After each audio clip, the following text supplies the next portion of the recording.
Star Wars, a franchise that has always been important to me while growing up. I can't tell you how many times as a kid I rewatched the scene from Empire Strikes Back where Luke cuts off the snow monster's arm, or the fight scene from the end of Revenge of the Sith. And also another thing that's been really important to me throughout my life, as I'm sure you already know, is anime. So when I heard there was going to be a Star Wars anime, I was pretty excited. But how did said Star Wars anime turn out? Did it live up to my expectations I had as a fan of both anime and Star Wars, or did it completely fail? Well, let's take a look at if Star Wars Visions was actually good or not. So Star Wars Visions is an anthology series where each episode, for the most part, has a different anime studio working on it, each with their own unique take on the Star Wars universe. And from what I read in an interview that Crunchyroll did with two of the producers, it sounds like they let each studio run wild with their ideas. And that's the best part of Star Wars Visions. Seeing these animators bring to life the Star Wars universe in their own unique way, and having the freedom to do what they wanted within the episode was awesome. If you decide to watch the episodes in chronological order, which is not what I did by the way, the first episode you'll watch is The Duel. And at first I thought this episode was a bit risky to be the first episode, since if someone who watches this isn't familiar with anime, then this first episode might turn them off. Because this episode is the most different episode from the rest.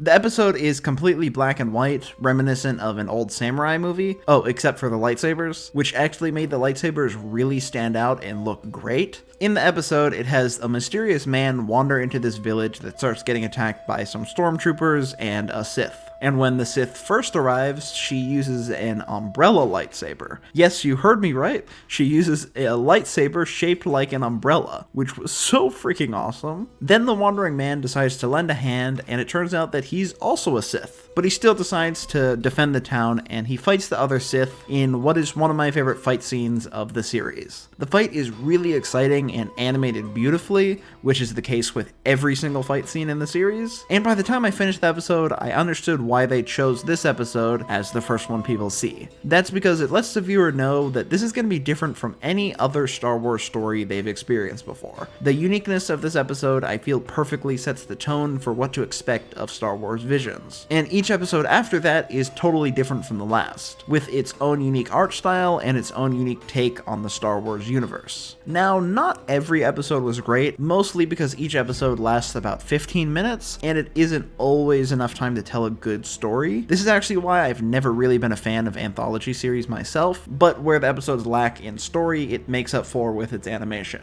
Every single episode has fantastic animation. Some are better than others, but overall it has amazing animation. So I would say that if you're a fan of animation in general, then I think Star Wars Visions is a must-watch. It does a really good job at showcasing different animation styles, and it's just really nice to look at. Now, while yes, not every episode was great, there are about 4 episodes in here that I really liked and I think need to have their own series dedicated to them. One of them I already mentioned, which is the first episode. The Duel I think would make a great anime series, and it's actually already getting a novel written about it, so if you like the episode just like me, then maybe this is for you. And let me know if you'd like to see me make a video on that novel, because I'm interested in checking it out myself. The next episode that I really liked was episode 4, The Village Bride. In the episode, it has a girl who stops by a village on some planet to see a unique marriage ceremony. And I loved what they did in the episode. Seeing the culture these villagers have and their traditions was really great. The wedding ceremony has the couple essentially becoming one with nature, and it's almost as if the planet marries them, but it was really interesting to see this planet's culture. Also, the episode had fucking incredible music. It was composed by Kevin Penkin, who also composed the music for Made in Abyss, Rising of the Shield Hero, and Tower of God, which all had pretty great soundtracks as well. But I think the music in The Village Bride was especially good. It fits really well with the setting of the episode, and it was just so freaking good. And then the end of the episode has a really cool but short fight, when it turns out that the girl who came to this planet is a Jedi. And I really liked the short scene that they did right before this fight, where she cuts off the braid that signifies that she's a Padawan, because she decides to help this village, and when she does, she cuts it off. And it was just a really nice but small touch, just kind of signifying that she's ready to become a Jedi. And she also happens to have a freaking katana lightsaber, which was so cool. She also had these heels that made her move really fast, and everything about this fight at the end was just so cool. And this is one of my favorite episodes. It had a really unique take on Star Wars, and I loved how within 15 minutes, it showed you a culture unique to this planet and told a really great story with the girl who arrived there. And this is the one I want to see the second most get an anime series, because I think that would just be so cool. Also, don't worry, I'll get around to the one that I most want to see get a series in a little bit. So this next episode is the one out of these 4 that I least want to see get a series. It's not bad, but the other 3 are a lot better. And the one I'm talking about is episode 5, The Ninth Jedi. In it, a few Padawan in hiding from the Empire get a call from a lightsaber smith who says he's figured out how to make lightsabers and wants to make some for them. And the lightsaber smith ends up getting attacked by bounty hunters, and then his daughter has to run away to get the lightsabers to the Padawans. And then an amazing chase scene happens, where she's driving away in a speeder while deflecting shots with one of the lightsabers, and she gets to a frozen lake and jumps off onto the ice. Then while sliding on it, she knocks the guy off of the speeder. Then there's a pretty decent fight at the end of the episode when all but one of the Padawans reveal that they're actually Sith, and then the daughter of the lightsaber smith starts fighting them with the Padawan who was actually good, and also a Jedi friend of the lightsaber smith. And the episode ends in a way that leaves it open to continue, and I would really enjoy seeing this continue in its own series. Also, I really liked the take on lightsabers here, where each lightsaber changes depending on who's using it and how strong their connection to the Force is, and I would love to see this get explored more. Now, my favorite episode of the whole series was episode 8, Lop and Ocho. In the episode, a child who's been abandoned gets taken in by a man and his daughter named Ocho, on the planet that the Empire has been stripping of all its resources. And after 7 years have passed of the girl who gets taken in named Lop living there, the man who became her father attacks an Imperial base because he's had enough of the Empire treating their planet like this, since it's become extremely polluted. Then, to stop the Empire from killing her father, Ocho decides to help them out, and she tells them that she'll convince her father to not attack them again. And of course, Lop doesn't like this, since she's basically her sister she grew up with. So to stop her, the father gives Lop a lightsaber that's been passed down through their family for generations. And it's kind of a big deal since Lop is not his actual daughter, but he gives it to her anyways because he feels that you don't have to have the same blood to be family.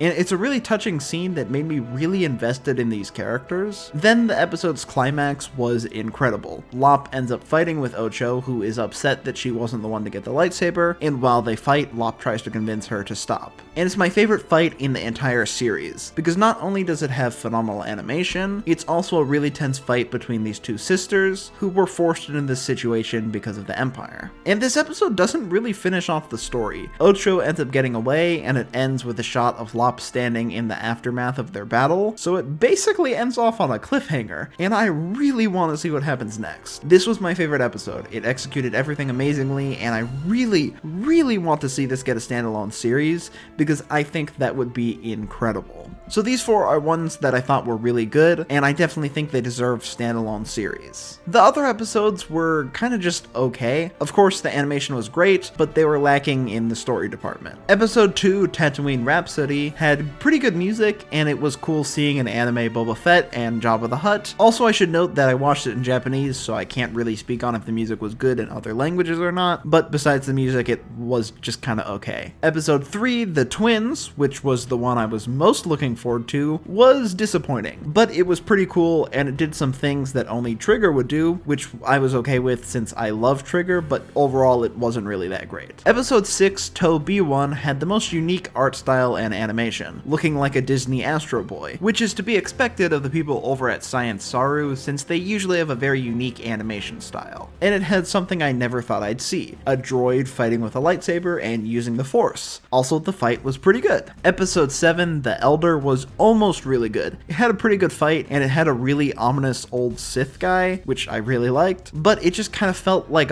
not a whole lot happened in it. This is one that definitely didn't do great in an anthology style, and I think it could have been better if it had more time. Episode 9, Akakiri, which I'm probably mispronouncing, was not really good at all. These people travel somewhere with this Jedi to defeat a Sith ruler, only to be defeated and have the Jedi convert to the dark side and join the Sith. It's entirely possible that this episode just wasn't for me, but I still really didn't like anything it did, except, of course, its animation. And overall, I was pretty satisfied with Star Wars Visions. There were 5 episodes that I thought were just okay, but there were 4 that I thought were pretty great. And that's a win for me. When I heard that this was going to be an anthology series, I didn't think I would like it that much, but some of the episodes genuinely blew me away, and this series had some of the best fights and animation I've seen all year, and I would love to see more Star Wars anime, because this showed me that Star Wars and anime were definitely meant to be combined. So thank you if you stayed to the end of the video. I'd also love to hear your thoughts on Star Wars Visions in the comments below, and if you enjoyed the video, liking it and subscribing would help me out a lot, and I genuinely do appreciate it. So I'll see you all next time in my next video.